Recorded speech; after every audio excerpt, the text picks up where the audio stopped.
کنیز کا شوہر مزدوری کرتا تھا اور گھر میں غربت نے ڈیرے ڈالے ہوئے تھے۔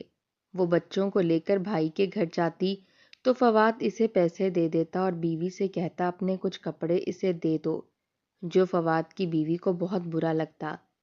ایک دن فواد دبئی چلا گیا تو کنیز بچوں کے ساتھ آئی تو بھابھی نے کہا اپنا کوڑا کرکٹ اٹھاؤ اور یہاں سے جاؤ۔ کچھ عرصہ گزرا تو فواد واپس آیا اور بیوی سے بولا چلو کنیز سے ملنے چلیں، تو بیوی بہانے بنانے لگی۔ تو ایک دن وہ اکیلا چلا گیا تو اس کے قدموں تلے سے زمین نکل گئی، گری ہوئی چھت کے نیچے۔ کنیز، یہ حالات کب سدھریں گے؟ کب ہمارے بچوں کو پیٹ بھر کر روٹی کھانا نصیب ہوگی؟ یہ سوال اس کے شوہر کے دل میں ہر روز ابھرتا تھا۔ وہ اس شام بھی سخت پریشانی کے عالم میں کنیز کے سامنے بیٹھا ہوا تھا۔ چہرے پر تھکن اور آنکھوں میں بے بسی صاف محسوس ہو رہی تھی۔ اس نے بھاری سانس لیتے ہوئے کہا کہ سمجھ نہیں آتا یہ زندگی کیسے چلے گی۔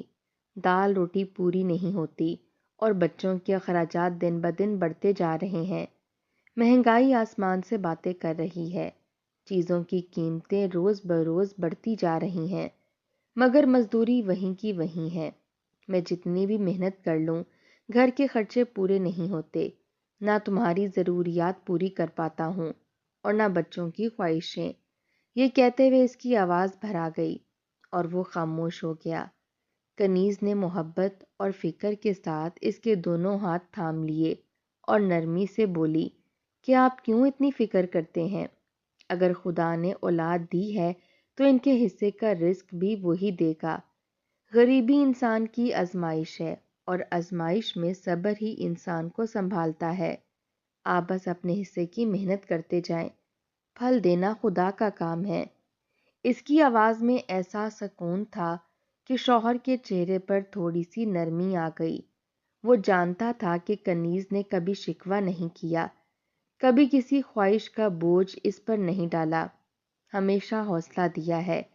مگر وہ بھی اپنے دل کے ہاتھوں مجبور تھا، اپنے بیوی بچوں کو ایک بہترین زندگی دینا چاہتا تھا، مگر کچھ بھی اس کے بس میں نہیں رہا تھا۔ لیکن بیوی کی تسلی دینے پر اس وقت اس نے اسے مزید کچھ کہہ کر مایوس کرنا مناسب نہیں سمجھا تھا۔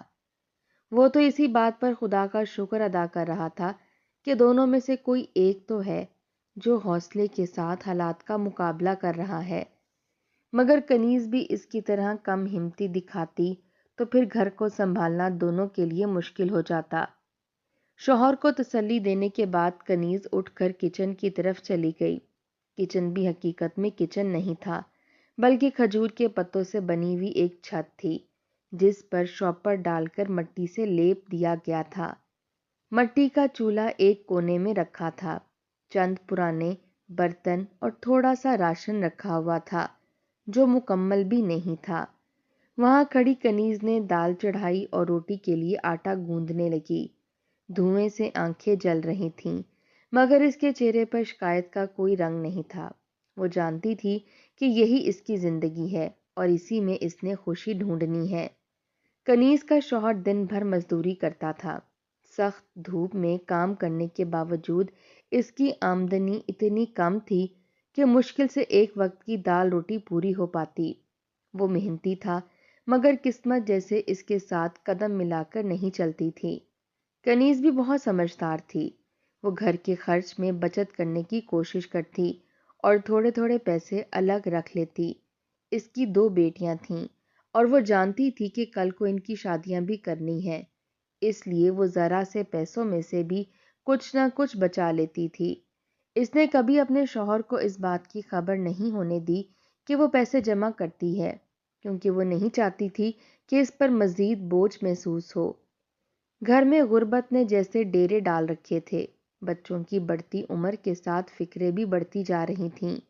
کنیز اور اس کا شوہر وقت سے پہلے ہی بوڑھے ہوتے جا رہے تھے۔ ان کی ہنسی اب کم سنائی دیتی تھی، مگر ایک دوسرے کے لیے احترام اور محبت ابھی بھی قائم تھی۔ کنیز نے کبھی دال روٹی کے سوا کوئی مطالبہ نہیں کیا۔ جوتے کپڑوں کے لیے بھی وہ اپنے بھائی پر انحصار کرتی تھی۔ جب بھی ضرورت پڑتی وہ بچوں کو لے کر اپنے بھائی فواد کے گھر چلی جاتی۔ فواد اپنی بہن سے بہت محبت کرتا تھا۔ وہ اسے کچھ پیسے دے دیتا اور اکثر اپنی بیوی اور بچوں کے کپڑے بھی دے دیا کرتا تھا۔ وہ بیوی سے کہتا کہ تم تو چند بار پہن کر ہی کپڑوں سے اکتا جاتی ہو، یہ کپڑے میری بہن کو دے دیا کرو، اس کے کام آ جائیں گے اور ایک غریب کا بھلا بھی ہو جائے گا۔ فواد کی نیت صاف تھی اور وہ دل سے اپنی بہن کی مدد کرنا چاہتا تھا، لیکن فواد کی بیوی کے دل میں اپنی نند کے لیے وہ محبت نہیں تھی۔ اس کے پاس خدا کا دیا سب کچھ تھا، مگر دینے کو دل نہیں کرتا تھا۔ وہ شوہر کے سامنے خاموش رہتی، کیونکہ اگر وہ ذرا سی بھی اس کی بہن کے خلاف بات کرتی تو فواد ناراض ہو جاتا۔ اس لیے وہ مجبوری میں کنیز کو کپڑے دے دیتی تھی، مگر زیادہ تر وہی کپڑے دیتی تھی جو اس کے خیال میں ناکارہ ہوتے تھے، حالانکہ وہ بھی کنیز کے کپڑوں سے بہتر حالت میں ہوتے تھے۔ کنیز خوشی سے ان کپڑوں کو پہن لیتی اور بھابھی کو دعائیں دیتی رہتی۔ بھابھی اچھے کپڑے اکثر چھپا دیتی اور اپنے کام والی کو دے دیا کرتی تھی۔ اس نے اپنی نند سے زیادہ کام والی کو قریب رکھا ہوا تھا اور اسی کی مدد کرنے کو ترجیح دیتی تھی۔ کنیز جب اپنے گھر واپس آتی تو اس کے ہاتھ میں چند کپڑے اور دل میں شکر گزاری ہوتی۔ وہ کبھی کسی کی نیت پر شک نہیں کرتی تھی۔ وہ بچوں کو پیار سے تیار کرتی اور انہیں سمجھاتی کہ رزق کی کمی انسان کو چھوٹا نہیں کرتی، بلکہ دل کی نرمی انسان کو بڑا بناتی ہے۔ رات کو جب سب سو جاتے تو وہ چپکے سے اپنی بچت نکال کر گنتی اور پھر دوبارہ چھپا دیتی۔ اس کے دل میں ایک ہی دعا ہوتی کہ اس کی بیٹیوں کا مستقبل بہتر ہو اور ان کی زندگی اس کی طرح تنگی میں نہ گزرے۔ وہ ایک بہت اچھے خاندان سے تعلق رکھتی تھی، مگر شکل و صورت بہت معمولی سی تھی، اس لیے خاندان میں سے کسی نے بھی اسے اپنی بہو نہیں بنایا تھا۔ بچپن میں مختلف بیماریوں میں گھری ہونے کے باعث وہ اتنی ذہین بھی نہیں تھی کہ پڑھ لکھ کر کچھ بن پاتی۔ وہ تعلیم حاصل نہیں کر پائی تھی، اسی لیے خاندان سے باہر بھی کسی اچھی جگہ پر اس کا رشتہ نہیں ہو پایا تھا اور مجبوراً بھائی نے اسے غریب شخص کے ساتھ بیاہ دیا تھا۔ وہ شادی کے بعد بھی مالی طور پر بہنوئی کی مدد کرنا چاہتا تھا، مگر کنیز کے شوہر نے ان کی مدد لینے سے صاف انکار کر دیا تھا، اور پھر فواد پر بیوی کا دباؤ بھی بڑھ گیا تھا۔ اسی لیے وہ کنیز کے شوہر کو نہ کوئی کاروبار کر کے دے پایا اور نہ ہی اس کی کسی اچھی جگہ نوکری لگوا پایا، کیونکہ وہ بھی واجبی تعلیم رکھتا تھا۔ فواد کو اس بات کا احساس بھی تھا کہ کنیز اچھے گھر سے ایک غریب گھر میں بیائی گئی ہے، اسی لیے وہ تحفے تحائف دینے کے بہانے ہی اپنی غریب بہن کی مدد کرتا رہتا تھا، اور بیوی کو بھی پرانے کپڑے دینے کے لیے اس لیے کہتا تھا تاکہ بہن یہ نہ سمجھے کہ بھائی اسے غریب سمجھ کر اس کی کفالت کرنے کی کوشش کر رہا ہے۔ کنیز بھی یہ کہہ کر اپنا بھرم بھائی کے سامنے رکھ لیا کرتی تھی کہ بھابھی کے اتنے اچھے کپڑے ہوتے ہیں، میری تو پسند ہی اچھی نہیں ہے، اس لیے مجھے ان کے کپڑے پہننے میں دقت محسوس نہیں ہوتی، اور بھائی بھی مسکرا دیتا تھا۔ دونوں ہی ایک دوسرے کا بھرم رکھ لیا کرتے تھے۔ ایک رات کنیز کے شوہر نے تھکے ہوئے لہجے میں کہا کہ پتہ نہیں یہ مشکل وقت کب ختم ہوگا۔ کنیز نے دھیمی آواز میں جواب دیا کہ مشکل وقت ہمیشہ نہیں رہتا، انسان کی محنت اور صبر کبھی ضائع نہیں جاتا، خدا دیر کرتا ہے مگر اندھیر نہیں کرتا۔ شوہر نے اس کی بات سنی اور خاموشی سے آسمان کی طرف دیکھنے لگا۔ اسے لگا جیسے اس چھوٹے سے گھر میں امید کی ایک ہلکی سی روشنی اتر آئی ہو۔ غربت کے باوجود ان دونوں کے درمیان محبت زندہ تھی، یہی محبت انہیں ہر نئے دن کا سامنا کرنے کی ہمت دیتی تھی۔ کنیز جانتی تھی کہ زندگی آسان نہیں، مگر وہ یہ بھی جانتی تھی کہ حوصلہ چھوڑ دینا سب سے بڑی ہار ہے۔ اس نے دل میں فیصلہ کر لیا تھا کہ چاہے حالات کتنے بھی سخت ہوں، وہ اپنے گھر کو ٹوٹنے نہیں دے گی۔ وہ اپنے شوہر کا سہارا بنی رہے گی اور اپنی بیٹیوں کے لیے امید کا چراغ جلائے رکھے گی۔ کنیز نے اس رات بچوں کو سلا کر دیر تک جاگتے ہوئے چھت کی طرف دیکھا۔ مٹی کی دیواروں کے بیچ بیٹھے ہوئے اسے یوں محسوس ہو رہا تھا جیسے زندگی نے اسے تھکا تو دیا ہے مگر شکست نہیں دی۔ صبح ہونے سے پہلے ہی وہ اٹھ گئی۔ فجر کی ہلکی روشنی میں اس نے گھر کے کام سمیٹے اور شوہر کے لیے روٹی تیار کرنے لگی۔ باہر سے مزدوروں کے گزرنے کی آوازیں آ رہی تھیں۔ شوہر نے جاتے وقت ہمیشہ کی طرح بچوں کے سروں پر ہاتھ پھیرا اور کنیز کی طرف دیکھ کر ہلکا سا مسکرایا۔ وہ مسکراہٹ بھی جیسے دل کے بوجھ تلے دبی ہوئی تھی۔ دوپہر کے قریب دروازے پر دستک ہوئی تو کنیز نے چونک کر باہر دیکھا۔ سامنے فواد کھڑا تھا، سفید کپڑوں میں ملبوس، مگر چہرے پر پریشانی صاف جھلک رہی تھی۔ کنیز اسے دیکھ کر خوشی سے بولی کہ بھائی، آپ اس وقت، سب خیریت تو ہے؟ فواد نے زبردستی مسکرانے کی کوشش کی اور اندر آ کر بیٹھ گیا۔ اس نے بچوں کو پیار کیا اور کچھ دیر خاموش رہا، جیسے الفاظ ڈھونڈ رہا ہو۔ پھر آہستہ سے بولا کہ کنیز، میں تم سے ملنے آیا تھا۔ مجھے دبئی جانا پڑ رہا ہے، کام میں کچھ مسئلہ ہو گیا ہے، شاید چند ماہ لگ جائیں، سوچا جانے سے پہلے تمہیں دیکھ لوں۔ کنیز کے ہاتھ تھم گئے۔ اس نے فوراً پوچھا کہ سب ٹھیک تو ہے نا بھائی؟ فواد نے سر ہلا دیا، مگر اس کی آنکھوں میں فکر تھی۔ اس نے جیب سے کچھ پیسے نکالے اور کنیز کی طرف بڑھاتے ہوئے کہا کہ یہ رکھ لو، میں نہ رہوں تو بھی کسی چیز کی کمی نہ ہونے دینا۔ کنیز نے جھجکتے ہوئے کہا کہ بھائی، آپ ہمیشہ اتنی فکر کرتے ہیں، ہم سنبھال لیں گے۔ مگر فواد نے نرمی سے کہا کہ تم میری بہن ہو، میں کیسے بے فکر رہوں؟ اگر ضرورت ہو تو بھابھی کے پاس چلی جایا کرنا، وہ گھر تمہارا ہی ہے۔ کنیز نے اس بات میں سر ہلا دیا۔ وہ جانتی تھی کہ بھائی کی نیت صاف ہے۔ کچھ دیر بعد فواد اٹھ کھڑا ہوا۔ جاتے جاتے اس نے بہن کی طرف دیکھ کر کہا کہ اپنا خیال رکھنا، میں جلد واپس آؤں گا۔ کنیز دروازے تک اسے چھوڑنے آئی۔ فواد کے جاتے ہی اس کے دل میں عجیب سا خالی پن اتر آیا، جیسے ایک سہارا دور جا رہا ہو۔ دن گزرتے گئے، فواد دبئی چلا گیا اور کنیز اپنی معمول کی زندگی میں پھر مصروف ہو گئی۔ شوہر دن بھر مزدوری کرتا اور شام کو تھکا ہارا واپس آتا۔ گھر کے خرچے مزید تنگ ہوتے جا رہے تھے۔ ایک دن بچوں کے کپڑے بالکل پرانے ہو گئے تو کنیز نے سوچا کہ بھابھی کے پاس جا کر کچھ کپڑے لے آئیں۔ وہ بچوں کو ساتھ لے کر بھائی کے گھر پہنچی۔ دروازہ بھابھی نے کھولا۔ چہرے پر ناگواری صاف نظر آ رہی تھی۔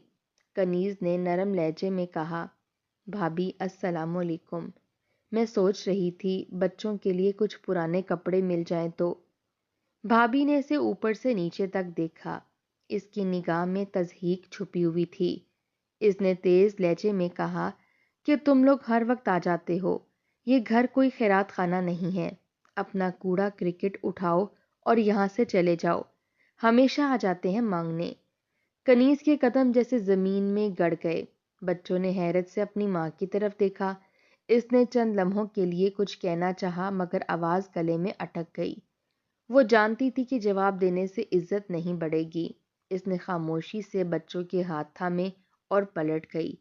پیچھے سے بھابھی کی آواز اب بھی آ رہی تھی، مگر کنیز نے سننے کی کوشش نہ کی۔ گھر واپس آتے ہوئے اس کے دل میں عجیب سا درد تھا۔ وہ سوچتی رہی کہ شاید بھابھی کا موڈ خراب ہوگا، شاید وہ پریشان ہو۔ اس نے اپنے دل کو سمجھایا تاکہ بھائی کے لیے بدگمانی نہ آئے۔ گھر پہنچ کر اس نے بچوں کو بہلایا اور خود چپ چاپ کام میں لگ گئی۔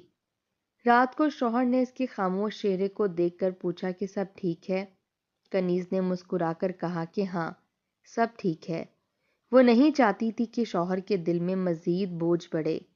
ادھر دبئی میں فواد کو بھی امید سے زیادہ مشکلات کا سامنا کرنا پڑا۔ کام کی جگہ مسائل بڑھتے گئے اور اسے وہاں رکنا پڑ گیا۔ اس نے سوچا تھا کہ چند ماہ میں واپس آ جائے گا، مگر حالات نے اسے مجبور کر دیا۔ وہ بہن کو فون پر تسلی دیتا رہتا مگر اپنی پریشانیاں چھپا لیتا۔ اسے اندازہ بھی نہ تھا کہ اس کے پیچھے کیا کچھ بدل رہا ہے۔ کنیز نے اب بھائی کے گھر جانا تقریباً چھوڑ دیا تھا۔ اس نے اپنی بچت مزید احتیاط سے سنبھالنا شروع کر دی۔ وہ دل ہی دل میں دعا کرتی کہ فواد جلد واپس آ جائے۔ کبھی کبھی بچوں کے سوال اسے اندر سے توڑ دیتے۔ جب وہ کہتے کہ ماموں کب آئیں گے، وہ صرف اتنا کہتی کہ جلد آئیں گے۔ رات کے وقت جب سب سو جاتے تو کنیز تنہا بیٹھ کر سوچتی کہ انسان کا اصل سہارا صرف خدا ہوتا ہے۔ دنیا کے رشتے بھی حالات کے تابع ہو جاتے ہیں، مگر اس کے دل میں بھائی کے لیے محبت کم نہ ہوئی۔ وہ جانتی تھی کہ اگر فواد یہاں ہوتا تو شاید کچھ اور ہوتا۔ اسی دوران فواد نے دبئی سے پیغام بھیجا کہ اسے مزید رکنا پڑے گا۔ کنیز نے پیغام پڑھ کر گہری سانس لی۔ اسے لگا جیسے اس کی زندگی کا ایک اور امتحان شروع ہو گیا ہے۔ اس نے چپ چاپ کاغذ تہہ کیا اور بچوں کے سروں پر ہاتھ پھیرنے لگی۔ باہر رات کی خاموشی پھیل چکی تھی، مگر اس کے دل میں کئی سوال جاگ رہے تھے۔ اگلے دن صبح وہ حسب معمول کاموں میں لگ گئی، مگر اس کے اندر ایک انجانا خوف سا تھا۔ اسے اندازہ نہ تھا کہ آنے والے دن اس کی زندگی کو کس موڑ پر لے جانے والے ہیں۔ چھت کی دراڑوں سے آتی روشنی جیسے کسی اندیکھے انجام کا اشارہ دے رہی تھیں۔ کنیز نے دل مضبوط کیا اور خود سے کہا کہ ابھی ہمت نہیں ہارنی، ابھی بہت کچھ باقی ہے۔ بھائی کے گھر کی وہ ایک بات اس کے دل میں کانٹے کی طرح چبھتی تھی، مگر اس نے کبھی کسی سے شکوہ نہیں کیا۔ وہ ہر روز کی طرح بچوں کے لیے روٹی بناتی اور شوہر کے ساتھ ہمت بندھاتی اور اپنے دل کی تھکن کو مسکراہٹ کے پیچھے چھپا دیتی، مگر حالات تھے کہ سدھرنے کا نام نہیں لے رہے تھے۔ بارشوں کا موسم شروع ہو چکا تھا اور مٹی اور کھجور کے پتوں سے بنی چھت ہر بارش میں کمزور ہوتی جا رہی تھی۔ ایک شام آسمان پر سیاہ بادل چھا گئے، تیز ہوا چلنے لگی اور بارش شروع ہوتے ہی گھر کی چھت سے پانی ٹپکنے لگا۔ کنیز نے جلدی جلدی بچوں کو ایک کونے میں بٹھایا اور برتنوں میں پانی رکھنے لگی۔ شوہر بھی مزدوری سے تھکا ہوا آیا تھا، مگر چھت کو سہارا دینے کی کوشش کرنے لگا۔ اس رات وہ دونوں دیر تک جاگتے رہے۔ بارش تھم گئی مگر دل میں خوف باقی رہ گیا۔ دوسری طرف فواد دبئی میں مسلسل پریشانیوں میں گھرا ہوا تھا۔ وہ بار بار بہن کا خیال کرتا، مگر کام کی مجبوری اسے واپس آنے نہ دیتی۔ ایک دن اچانک اسے دل میں بے چینی محسوس ہوئی۔ اس نے سوچا کہ شاید گھر والوں سے ملے بہت وقت ہو گیا ہے۔ اس نے بیوی کو فون کیا تو وہ بہانے بنانے لگی کہ ابھی نہ آئے، حالات ٹھیک نہیں، مگر فواد کا دل نہ مانا۔ کچھ دن بعد وہ اچانک واپس آ گیا۔ گھر پہنچتے ہی اس نے بیوی سے کہا کہ چلو کنیز کے گھر چلتے ہیں، کافی دن ہو گئے ہیں۔ بیوی نے نظریں چرا کر کہا کہ میں تھکی ہوئی ہوں، پھر کبھی چلے جائیں گے۔ فواد کو اس کی بات عجیب لگی، مگر اس نے زیادہ بحث نہ کی۔ اگلی صبح وہ اکیلا ہی بہن سے ملنے نکل پڑا۔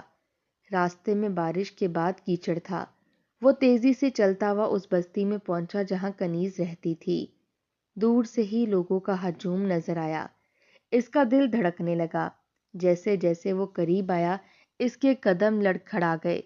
مٹی کی وہ چھت جو کبھی کنیز کے گھر پر تھی، زمین بوس ہو چکی تھی۔ لوگ ادھر ادھر کھڑے خاموشی سے دیکھ رہے تھے۔ فواد کے قدموں تلے سے زمین نکل گئی۔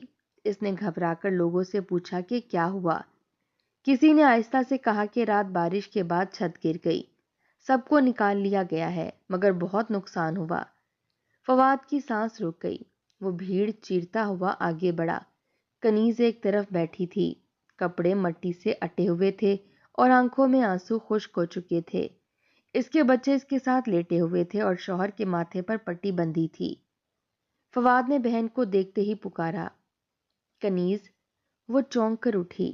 بھائی کو سامنے دیکھ کر اس کی آنکھوں میں برسوں کا ضبط ٹوٹ گیا، مگر پھر بھی وہ مسکرانے کی کوشش کرتے ہوئے بولی، بھائی آپ آ گئے، ہم سب ٹھیک ہیں، اللہ نے بچا لیا۔ فواد کی آنکھوں میں آنسو بھر آئے۔ اسے اپنی بیوی کے الفاظ اور اپنی بے خبری اور بہن کی خاموشی سب ایک ساتھ یاد آنے لگا۔ اس نے ارد گرد دیکھا، ٹوٹی ہوئی دیواریں، بکھرے ہوئے برتن، بھیگی ہوئی روٹیاں۔ اسے محسوس ہوا جیسے وہ اپنی ذمہ داری سے دور بھاگتا رہا ہو۔ وہ بہن کے سامنے بیٹھ گیا اور بوجھل آواز میں بولا، کنیز تم نے بتایا کیوں نہیں؟ کنیز نے آہستہ سے کہا، بھائی ہر کسی کی اپنی آزمائش ہوتی ہے، میں آپ کو پریشان نہیں کرنا چاہتی تھی۔ فواد نے سر جھکا لیا۔ اس کے دل میں شرمندگی کا طوفان اٹھ رہا تھا۔ اسے یاد آیا کہ کیسے اس کی بیوی نے کنیز کو دھتکارا ہوگا اور وہ بے خبر رہا۔ اس نے بہن کے ہاتھ تھام لیے اور کہا کہ اب بس، اب تم یہاں نہیں رہو گی۔ کنیز نے فوراً انکار کیا، نہیں بھائی، میں اپنے شوہر کے ساتھ خوش ہوں، ہم جیسے بھی ہیں ساتھ ہیں۔ فواد نے بہنوئی کی طرف دیکھا، اس کی آنکھوں میں عزت اور تھکن دونوں تھیں۔ وہ سمجھ گیا کہ یہ لوگ غریب ضرور ہیں مگر خوددار ہیں۔ اسی وقت فواد کی بیوی بھی وہاں پہنچ گئی۔ شاید اسے احساس ہو گیا تھا کہ بات چھپ نہیں سکے گی۔ اس نے ٹوٹی چھت اور بچوں کو دیکھا تو اس کا چہرہ بدل گیا۔ پہلی بار اسے اپنی سخت باتوں کا وزن محسوس ہوا۔ وہ خاموشی سے کنیز کے قریب آئی اور دھیمی آواز میں بولی، مجھے معاف کر دو، میں نے دل دکھایا تھا۔ کنیز نے حیرت سے اسے دیکھا، پھر آہستہ سے کہا، کوئی بات نہیں بھابھی، انسان سے غلطی ہو جاتی ہے۔ اس کے لہجے میں ملال نہیں تھا، صرف تھکن تھی۔ فواد نے یہ منظر دیکھا تو اس کی آنکھوں سے آنسو بہہ نکلے۔ اسے لگا کہ اس کی بہن غربت میں رہ کر بھی سب سے امیر دل رکھتی ہے۔ محلے والوں کی مدد سے کنیز کے گھر کا ملبہ ہٹا لیا گیا۔ فواد نے فوراً انتظام کیا کہ ان کے لیے عارضی رہائش کا بندوبست ہو جائے، مگر کنیز پھر بھی بار بار کہتی رہی کہ وہ کسی پر بوجھ نہیں بننا چاہتی۔ فواد نے نرمی سے جواب دیا کہ بہن بوجھ نہیں ہوتی، رحمت ہوتی ہیں۔ شام ڈھلنے لگی، سورج کی ہلکی روشنی ٹوٹی ہوئی دیواروں پر پڑ رہی تھی۔ کنیز نے بچوں کو اپنے قریب کیا اور خاموشی سے آسمان کی طرف دیکھا۔ اس کے دل میں اب بھی دکھ تھا، مگر ساتھ ہی ایک سکون بھی تھا کہ آزمائش کے بعد رشتے دوبارہ جڑ رہے ہیں۔ فواد اس کے پاس بیٹھا تھا، جیسے برسوں کا فاصلہ ختم ہو گیا ہو۔ اس دن کنیز نے محسوس کیا کہ غریبی کا تانا انسان کو زخمی تو کر سکتا ہے، مگر اگر دل مضبوط ہوں تو وہ انسان کو جھکا نہیں سکتا۔ زندگی نے اس سے بہت کچھ چھینا تھا، مگر صبر اور عزت نفس ابھی بھی اس کے پاس تھی۔ ٹوٹی ہوئی چھت کے نیچے بیٹھے ہوئے بھی اسے لگا کہ شاید یہ انجام نہیں، بلکہ ایک نئی شروعات ہے۔